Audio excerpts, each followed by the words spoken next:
Primero es que la Constitución del 2010 limita taxativamente en el artículo 81 el número de diputados. Es decir, lo frisa. Lo frisa, no quiero decir que alegre, pero bueno, unilateral, o sea, una propuesta e imponerla. Me voy a avanzar, Jacqueline, a una pregunta que probablemente tú quisieras hacerme, porque te oí haciéndosela a otro invitado, y tú le dijiste, bueno, pero el presidente propuso eso antes de su campaña, Sí. y la gente votó por eso. Exacto. Sí, pero una reforma constitucional, o sea, no se legitima. ¿No será que el presidente quiere dejar su impronta? Y el presidente dice, yo quiero dejar esa impronta y yo no me voy a beneficiar de eso, porque intentos del pasado es para justamente continuar en el El gobierno. presidente de la República hizo un juramento de respeto a la Constitución al tomar su cargo, que es una de las normas de nuestra Constitución. Y en la Constitución actual justamente está consignado que 2 periodos y nunca más. La entrevista del Telematutino 11, gente importante a tratar temas importantes. Hoy tenemos una importante personalidad del mundo jurídico, la doctora Leida Margarita Piña Medrano. Es abogada, tiene un doctorado de la Universidad de París, una cantidad de posgrados. Fue miembro titular de la Junta Central Electoral y fue también jueza del Tribunal Constitucional, académica y con un nombre, muy buen nombre, jurídico en la República Dominicana y profesional. Primera sustituta del presidente del Tribunal Constitucional. Un honor y un placer tener a la doctora Leida Piña. Muchas gracias. Quiero agradecer particularmente la iniciativa de ustedes de invitarme, pero sobre todo quisiera destacar la importancia que ustedes siempre le han dado a un tema tan relevante para la sociedad dominicana como son los asuntos constitucionales. Y en ese sentido quiero realmente reconocer su compromiso ciudadano. También la doctora fue del grupo de abogados que elaboró el borrador, pero ha estado siempre sobre el tema constitucional. Y ahora que estamos en el debate, doctora, que se han hecho muchísimos paneles, ¿cuál es su posición en sentido general? Y después abordaremos básicamente los 4 puntos que el presidente ha promovido como los insumos principales de la reforma. Mire, en sentido general yo voy a hacer una primera constatación. Yo diría que el primer ente, el primer órgano que está reconociendo la no importancia de y la no necesidad de la reforma es el propio Poder Ejecutivo, que hace 2 años propuso a debate una propuesta de hecho estuve en este mismo programa debatiendo ese tema, con 33 artículos para modificar. 2 años después, el propio Poder Ejecutivo propone la revisión de 10. En el mes de junio, en el diario El Caribe, alguien escribía diciendo que aparece dispersa. O sea, ¿cómo explicar que es una cosa pensada, que es necesaria, cuando usted varía en una proporción de 2/3 la propuesta de reforma? Yo creo que eso es inquietante y llama la atención sobre conjeturas incluso de tipo político que algunas personas, juristas o políticos, han tenido a bien indicar, a bien manifestar. Perdón, Leida, variación de 2/3 para la aprobación del... No. Que tenía 33 propuestas de reforma en el año 2022 y 2 años después tiene una propuesta. Perdón, ¿fue al Consejo Económico y Social o no? No, el presidente de la República, o sea, el Poder Ejecutivo. No, con los 33 artículos. Sí, con los 33 artículos. Estuve aquí ventilando ese tema, ustedes me invitaron en la ocasión. Y 2 años después propone 10. O sea, ¿dónde está digamos, la ponderación, la objetividad? La propia necesidad? Yo creo que ellos mismos están reconociendo que están atentas, viendo a ver en qué proponen una reforma. Pero ¿y si los repensaron, Leida, y entienden que esos 4 puntos, el tema del cómo elegir el procurador, la unificación de las elecciones, la reducción de los diputados y el famoso candado para que los presidentes no estén insistiendo siempre en modificaciones con el tema de la reelección presidencial. Si lo repensaron y esa es la propuesta del presidente, ¿cuáles son las bondades o las no bondades que tiene ese? Ese sería realmente el punto relevante. Vamos a ver la objetividad de esos 4 puntos y la necesidad. Lo primero es que una reforma constitucional significa tal vez la operación más trascendente que pueda pasar en la vida institucional de un país. Es una cosa mayúscula. Estamos hablando del contrato social que unifica y que da, digamos, las normas y los procedimientos para el manejo del Estado y los derechos de los ciudadanos. De manera que estamos hablando de palabras mayores.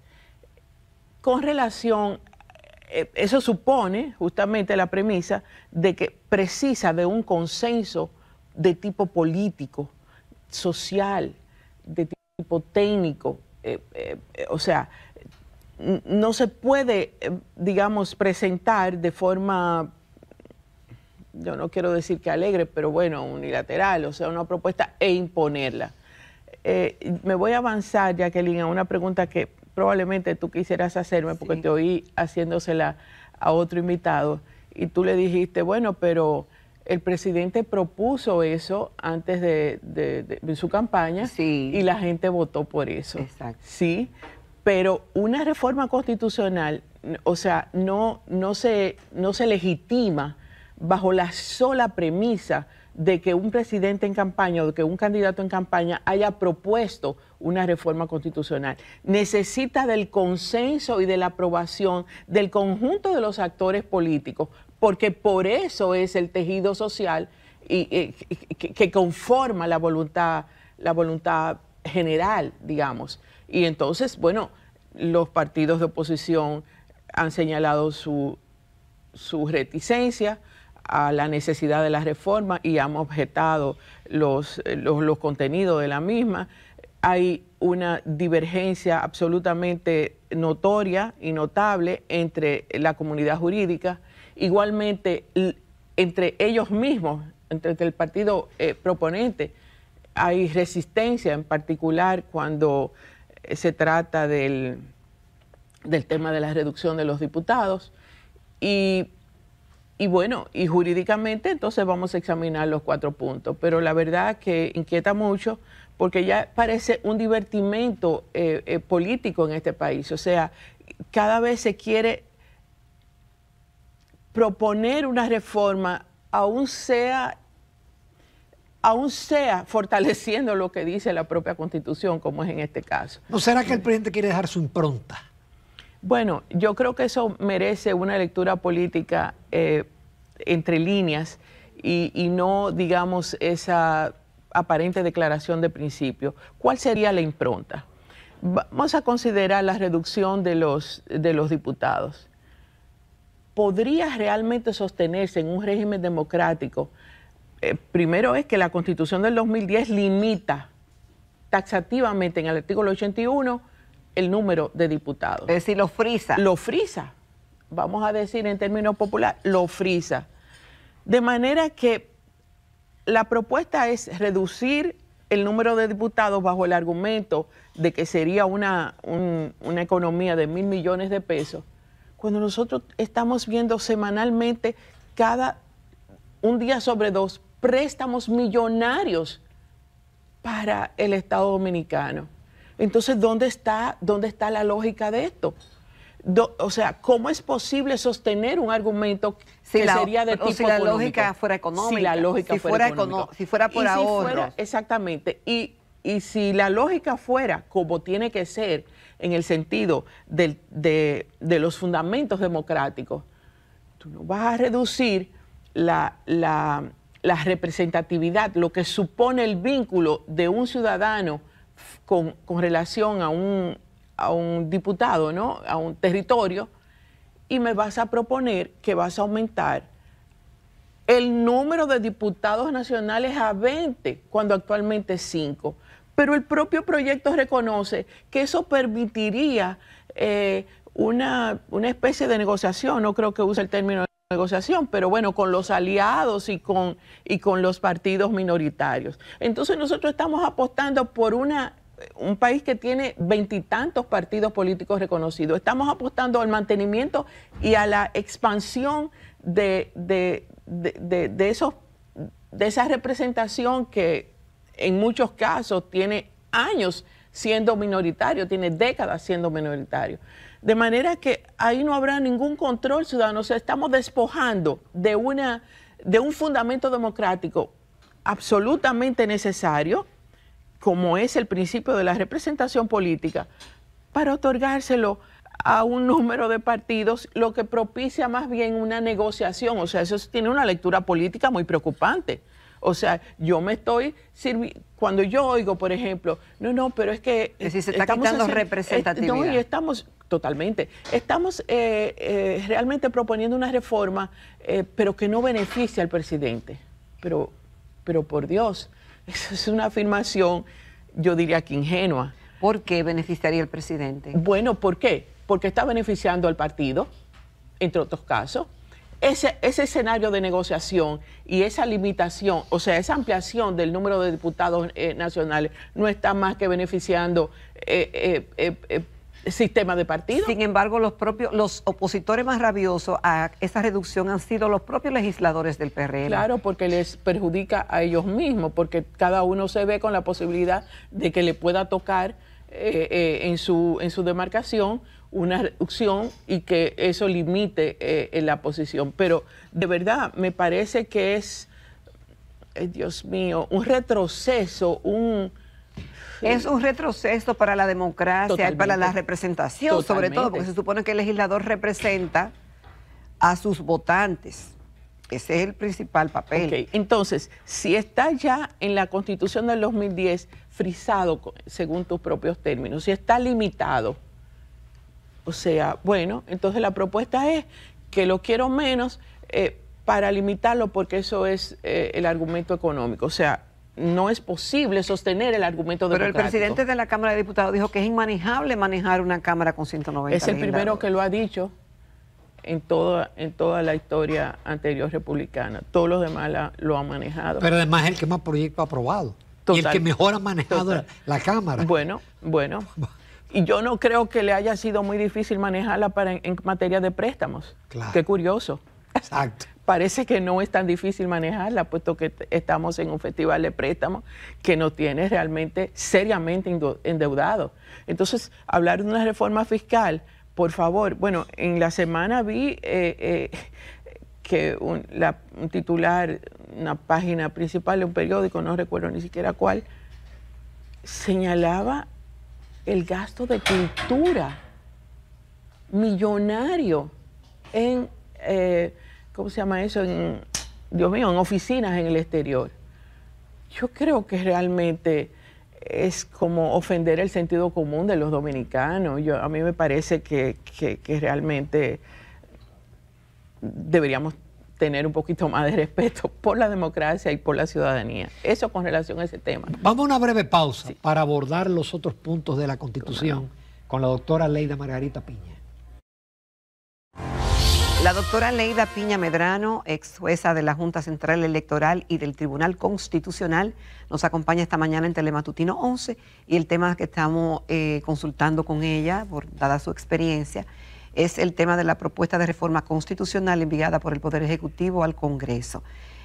Doctora, con relación al tema de la reelección, el tema de que son 2 periodos y no más, y que nadie pueda cambiar eso, o que sea más difícil, porque de las modificaciones que se han hecho, de las 30 y tanto, qué sé yo, casi 40, siempre está ese tema presente, y algunos entienden que eso no debe ser. Y el presidente dice, yo quiero dejar esa impronta y yo no me voy a beneficiar de eso, porque intentos del pasado es para justamente continuar en el gobierno. El presidente de la República hizo un juramento de respeto a la Constitución al tomar su cargo, que es una de las normas de nuestra Constitución. Y en la Constitución actual justamente está consignado que 2 periodos y nunca más. De manera que si es una novedad, no es tal. O sea, es como vamos a decir, tal vez una desiderata mediática, porque realmente ha sido, como dice un gran amigo, pretender consignar esto en una cláusula pétrea que no va a resultar con la estabilidad pretendida, puesto que, como dice el magistrado Yotin, por un paralelismo de forma, o sea, si la modificas sin referéndum, igual va a venir otro y la va a bonificar también. Quiero decir, otra propuesta, otro presidente. De manera, la cláusula pétrea realmente debe ser lo más limitada posible, por un principio también de que una generación no puede comprometer a una siguiente generación. A las siguientes. O las siguientes. A las siguientes, ni siquiera a la inmediata. Porque eso es un modelo, el que tenemos, de tantos. Y probablemente en la República Dominicana, en otras circunstancias históricas o con otro contexto político, se precise de un cambio de modelo. Pudiera ser. Me explico. Ahora, ¿dónde está la verticalidad? O sea, ¿qué nosotros tenemos como cláusula pétrea? Sería la primera vez en la historia que también se modifica la cláusula pétrea. Es un gobierno civil, sí, civil, republicano, democrático y representativo, porque eso es como la sustancia misma donde descansa la identidad institucional de nuestro país. Un gobierno civil. Nosotros no tenemos un gobierno militar, no tenemos un emperador, no tenemos civil, democrático, el principio democrático que justamente me esforzaba en destacar con relación al riesgo de reducir el principio de representación política. Civil, democrático, civil, republicano, democrático y representativo. Republicano es la república, o sea, nosotros no tenemos otra aspiración. O sea, es la fundacional de nuestro país, somos una república. Y el principio republicano también exige una serie de,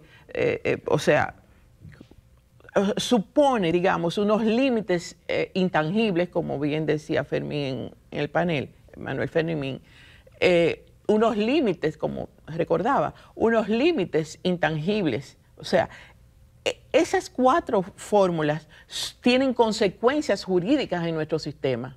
No es puramente una cuestión estática. Bueno, que es una declaratoria, que es un gobierno republicano y que ya si es República Dominicana ya somos un gobierno republicano. No. La definición de un gobierno republicano supone una serie de consecuencias y de principios inherentes a la república.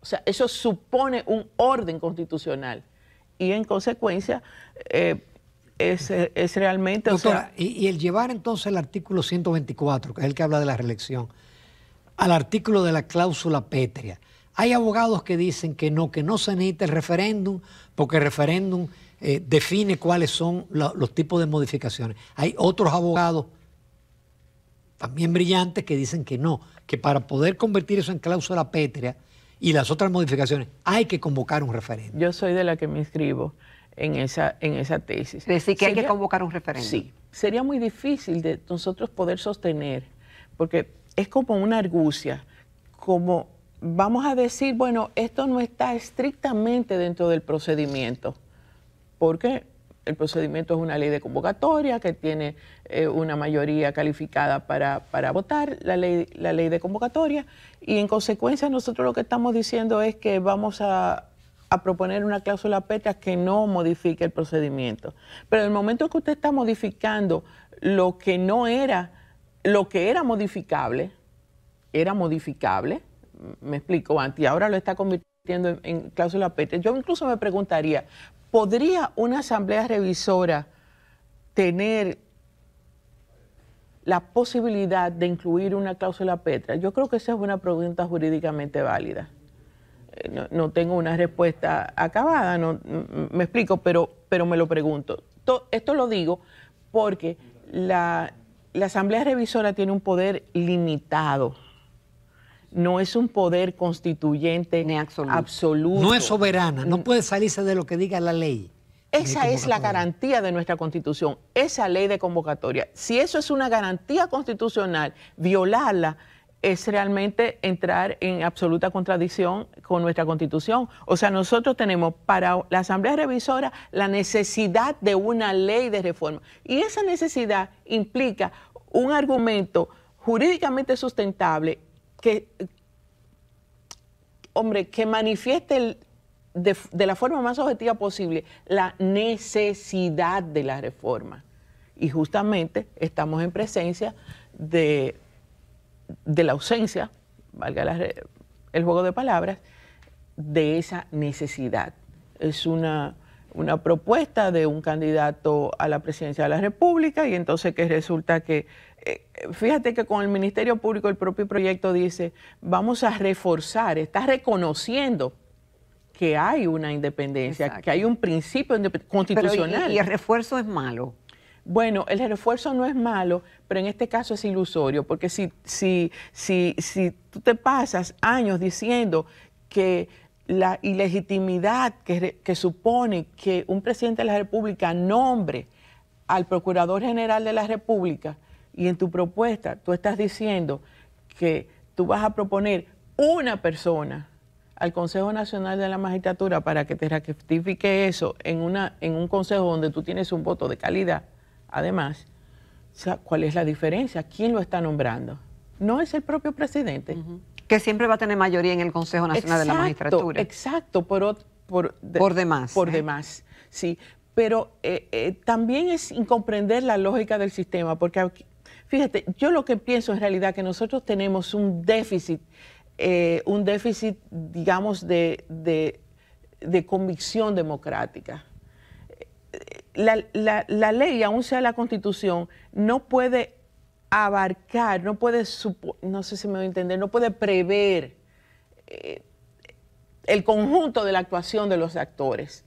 Se necesita una convicción democrática para sentirse comprometido en el respeto de eso, como los ejemplos que estamos poniendo. O sea, doctora, antes se decía que había que sacar el procurador del Consejo de la Magistratura porque era dependiente del Poder Ejecutivo. Ahora se alega que el procurador no debe participar en la elección de los jueces. Pero entonces los jueces se iban a participar en la elección de los procuradores. Es un contrasentido, absolutamente. De manera que por eso decía que, bueno, Jacqueline decía, bueno, pero si se ha repensado. Eso a mí me llama la atención los términos en los cuales se ha repensado la reforma, porque estamos cada vez en una contradicción o en una debilidad argumentativa. En definitiva, ¿usted cree que no es una buena propuesta? ¿O es innecesaria? Innecesaria, inoportuna y falta de legitimidad de origen.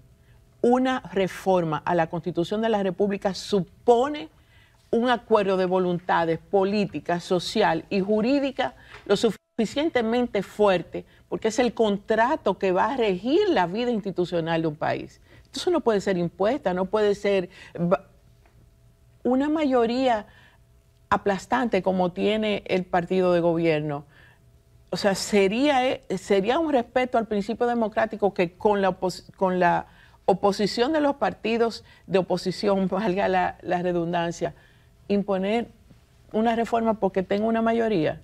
¿Se respetaría eso el principio democrático? Sería muy preocupante. Doctora, ahora que usted habla de eso, de imponer la mayoría, el presidente puede lograr que le aprueben cualquier cosa.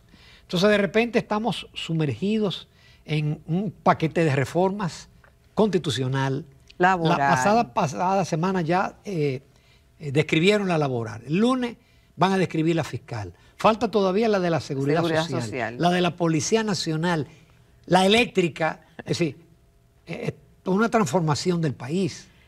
Sí se aprueba. Yo comentaba, recordarán ustedes en la pausa, que una de las críticas que hace el sistema jurídico del Common Law, el que rige los Estados Unidos, Inglaterra, donde tiene su origen, al sistema neorrománico que tenemos nosotros, producto, digamos, desde el Imperio Romano hasta la tradición francesa, que es la nuestra, es que un país no se puede someter, o sea, que la capacidad que el diseño, digamos, institucional de poder modificar todo el estado de cosas de un día a otro, por decir una expresión, mediante la ley, es una cosa irrazonable.